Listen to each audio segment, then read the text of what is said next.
Good morning, Downey. Today is officially the final Sunday of the Awaken the Space capital campaign. It is also Commitment Sunday, the day we dedicate ourselves to the goals of the campaign by presenting our pledges of support over the next 3 years. In recent weeks, we have shared details of the project components that we hope to accomplish through the campaign and reminded each other of how those building enhancements will support our vision and our mission that we created for ourselves.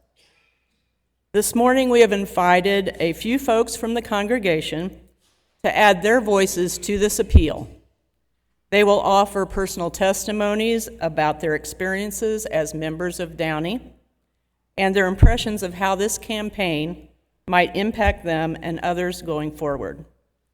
We're going to hear from Sue Cardwell, Jenny Morris, and finally Margaret Commons and Brody Herman. So Sue, would you please, if somebody could grab that microphone.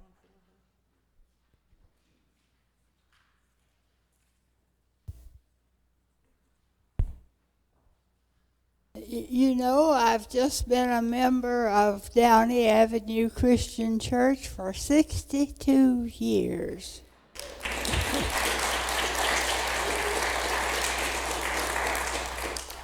When we came back from Congo and moved to Indianapolis, and Walter was on staff at Missions Building, we became a part of Downey Avenue Christian Church.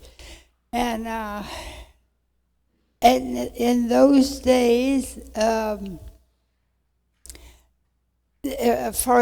thinking of the basement was a very, very busy place. For instance, on Friday nights, after the football games at Howe High School, we had a sock hop in the basement to help cut down the number of fights after the ball game. And it was there that our daughter Mary Ann met her future husband. And they're still married. But there were lots of various activities then, lots of things going on. And there have been changes through the years so that I have not seen the basement for a long time. So now with this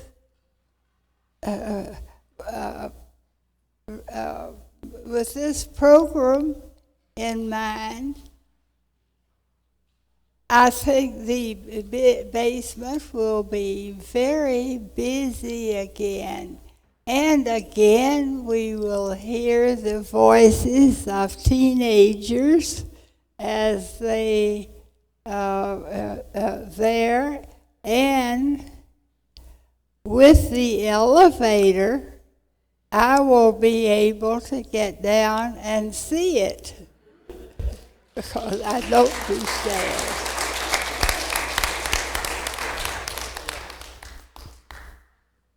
It's hard to follow someone who's been here 62 years. Good morning. I'm Jenny Morris, and my family and I actually just officially joined Downey a little over a year ago, so a little less experience, wasn't there for the sock hops. But I was asked to speak to you just briefly this morning about a program that Trey mentioned earlier, Family Promise, and just some of the potential with that program or programs like it with the development of the basement and just further utilization of our space. For those of you who are less familiar with Family Promise, that's an organization that helps with families who are experiencing homelessness to help them to find permanent housing. And they rely greatly on volunteers to help with the overnight and evening hours. So many of you in this room have helped out with transportation or providing food or helping out with the overnight shift. And just by show of hands, can you raise your hand if you've been involved in that program ever since we started it in December? So you can see, look around. lots of different hands, because while people can come up and ask me questions about this program, I'd be glad for you guys to ask other people who have been involved as well. Short commercial break. We just did this weekend, but we'll do it again 3 more times during this year, so in May, in August, and in November. So any of you who are interested in helping out, all that information is already on the website. I get notified every time somebody signs up for a shift, even it's in November, and I get really excited. But that's something that what you may not realize is that while we host families, we actually host them down the street at Irvington Presbyterian Church in collaboration with other churches around the area. With the potential of this capital campaign, it would allow us to do some more things right here in our home of Downey, which would be a real blessing and certainly in alignment with our mission. And for those of you who were involved this weekend who may have gotten a chance to meet Destiny, just to tell you a success story that I learned about this weekend that was really cool. Destiny and her most adorable little son, Noah, who was 1, just to tell you the success of the program, they will be moving into a permanent home on Saturday and out of the Family Promise and working with them. So it's definitely a program that works really well, one we've been very fortunate to be involved in, and one that I hope that we can continue to be even further involved right here at Downey. So thank you.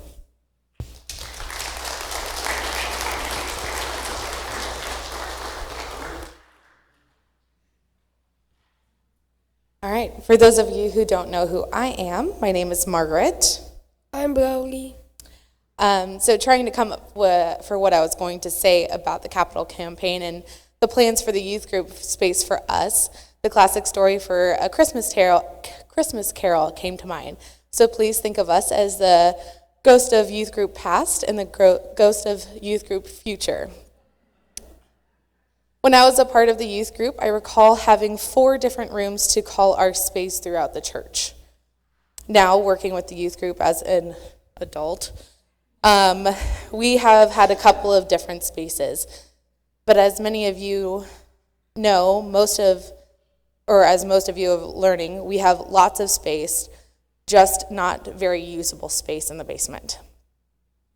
The capital campaign plan lay out a plan to give the youth a space in the church that I would say we now have an abundance of, but is constantly growing.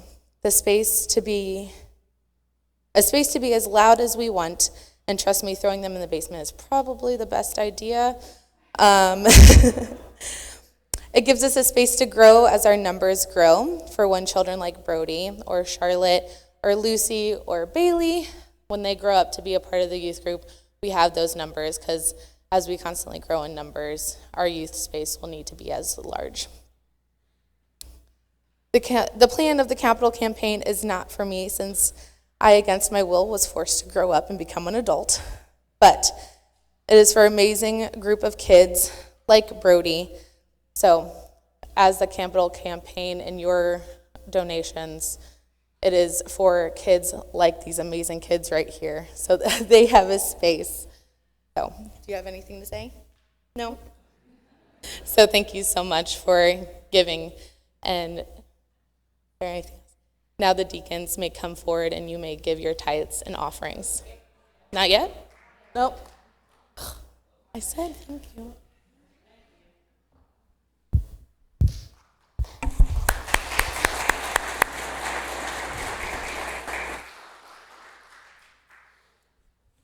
Before we do receive your pledge cards this morning, I would like to ask you to take just a couple of minutes to daydream with each other, to actively engage your imaginations and visualize yourselves in the soon-to-be awakened space here at Downey.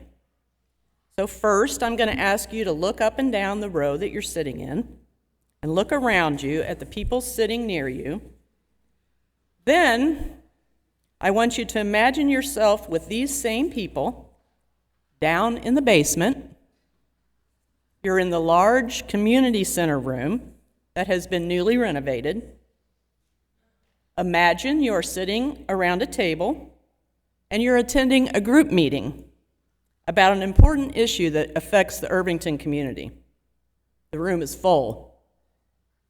Or maybe you're taking the Lula elevator down to the basement because you're pushing a cart full of food and other items donated to the food pantry. Then you're working with these same people to stock the distribution carts or the storage shelves with those items. Or possibly you are in the basement serving a meal, giving out information, or offering some other type of assistance to a person or a family who has come to Downey for a helping hand or just a place of refuge. All of these scenarios could be more than just your imaginations. Next, I'd like you to again look down your row that you're sitting in and look around you, but this time I want you to pay attention to the empty seats that are near you. Then I want you to imagine yourself inviting a neighbor, greeting a new visitor in the narthex, or otherwise welcoming new friends to Downey, welcoming them into the beautiful enhanced worship space that we will be creating. Imagine all those empty seats, including those in the balcony, filled at a Sunday morning service or at some other event that we're hosting here at Downey. This scenario, too, could be more than just your imaginations. All of the scenarios I've described could be Downey's reality through the collective, generous, and willing spirit of this congregation. We will now receive your Awaken the Space commitment cards in the boxes as they're passed, and I'd like to ask Jenny and Margaret if you would mind passing the boxes from the center aisle, and then Ton and Stephen will receive them.